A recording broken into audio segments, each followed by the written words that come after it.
June is Men's Mental Health Awareness. If you're living with mental health concerns, there are places you can turn to. Speak with a healthcare professional, a trusted friend, or family member. Or call or text 988 or chat at 988lifeline.org. Rebuilding the throttle body on my 94 Chevy S10. 4.3 liter V6. Hell yeah.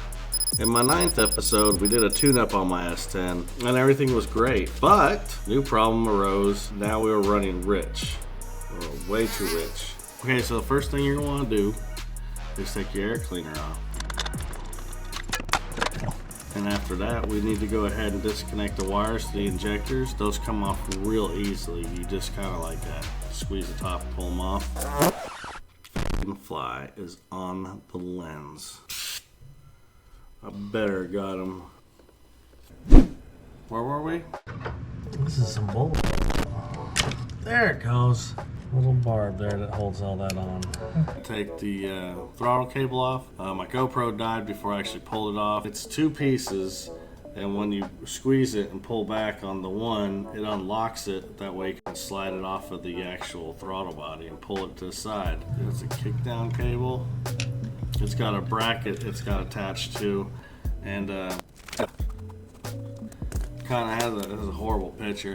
Kind of has a clip that looks kind of like this, and you just kind of squeeze it in right here. The wire wraps around that, and then you can unhook the wire from the throttle body. Ta-da. Other things you'll need to make sure to unhook is just like all the vacuum lines, and just set them back a little bit. You don't need to take them completely out. The fuel lines, they're hard lines. You'll need to take those off, disconnect them. Those are 2 different sizes, so you won't be able to get them mixed up. Those 2 studs that stick up for the air cleaner, you gotta remove those first, and that'll let you have access to all 3 of the bolts that takes the throttle body off.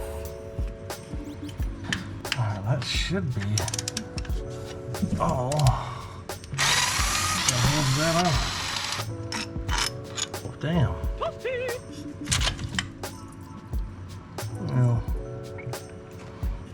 Well, almost got everything.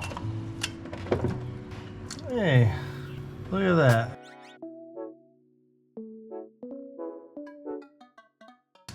Well, how sticky this will be, but it'll work. So okay, we took the 3 bolts out. We got the throttle body off the intake.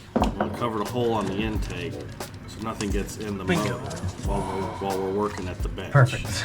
All right, we're done in here for now. All right.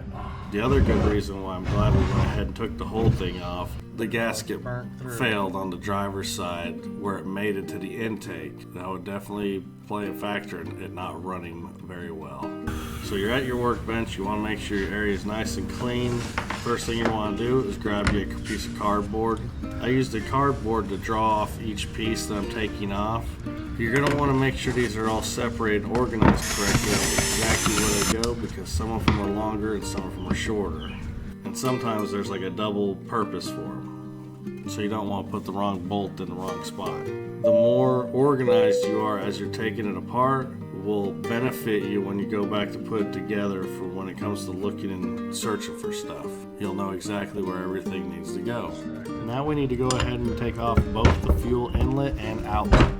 They're different sizes, so you can't goof them up. This one's much bigger than this one.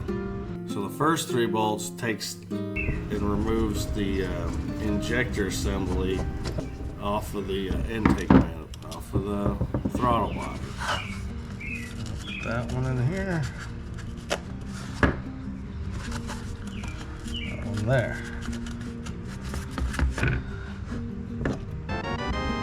Alrighty. Gross. Alright, I'm gonna set this off this side because we'll clean that later. Yeah, you can see all the soot, and I just cleaned this thing, but it's been backfiring so much. Once you gain access to the injectors, you'll want to go ahead and remove them using. You'll need to use a wrench or a flathead screwdriver to pop them out. Make sure to be very careful with these. Now that we have the injectors out, we're going to flip it over and remove the fuel pressure regulator. When you're taking that apart, there's a spring in there that's under a lot of pressure. This is where I didn't have pieces. So be aware of that. Now that the throttle body is completely disassembled and blown apart, all the parts we're going to actually reuse are going to need to get cleaned. First thing we'll need to do is scrape off all the old gaskets that didn't come off.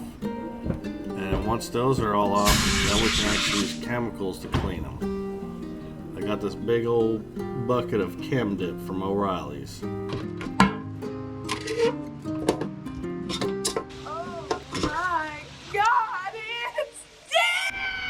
So with the big bottom piece not fitting in there, I was thinking about going and getting another like almost like a bread tray made out of aluminum. That way I could pour it in there. But I didn't know how well of a good idea that would have been. Might have been a good idea. I don't know. But luckily I had also bought a couple cans of carb cleaner. So I went ahead and took the two smaller pieces that did fit in the Chem Dip and put them in there.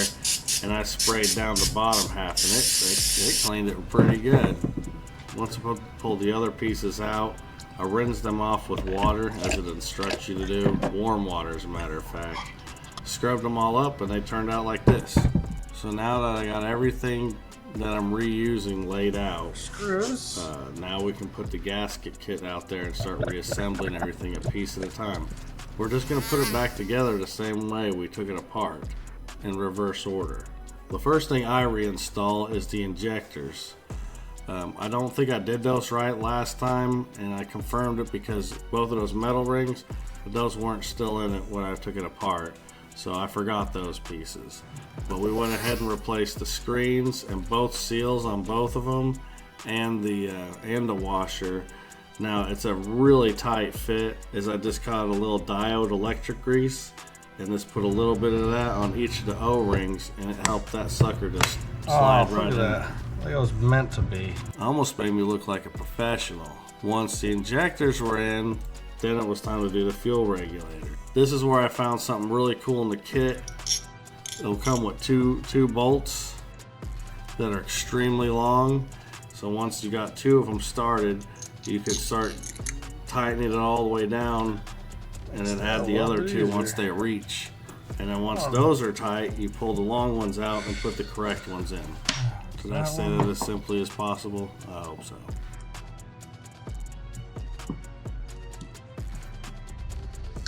I'll put this on this one. It's just like taking it apart backwards. It's 3 bolts.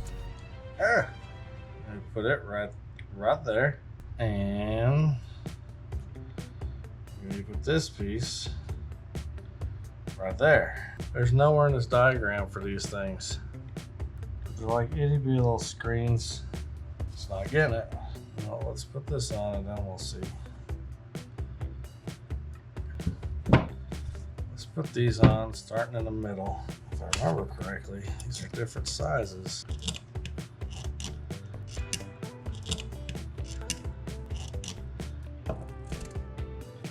Boy, that's solid right there. I hope to God this helps.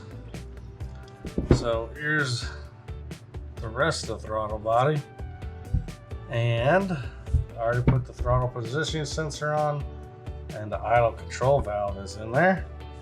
Attaching the injectors and stuff to the lower piece, like I said, it's just like taking it apart but backwards. It's 3 bolts. One of these.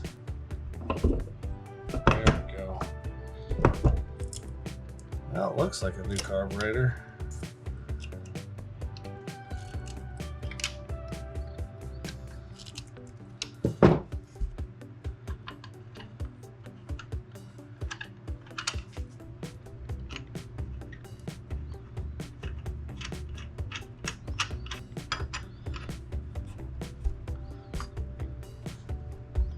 One thing that helps with the putting the new gaskets on the throttle body and setting it on there and making sure you got the holes right where they need to be and everything.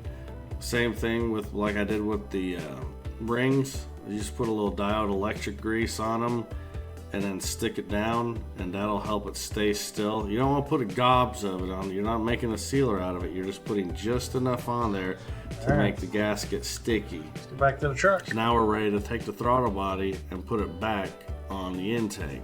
Well, let's pull that tape off.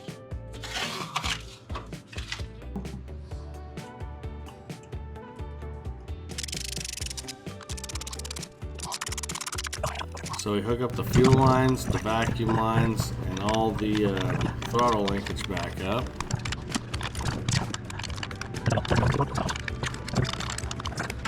And then lastly, we put the air intake back on.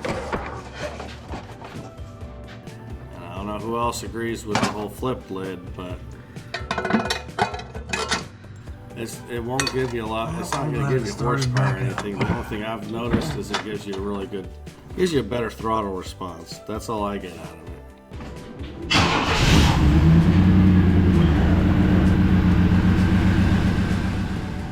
And now that we're at this point, this made a difference. It definitely fixed the running ridge problem. That giant hole in between the carburetor or the throttle body. I like it, the word throttle. Meow.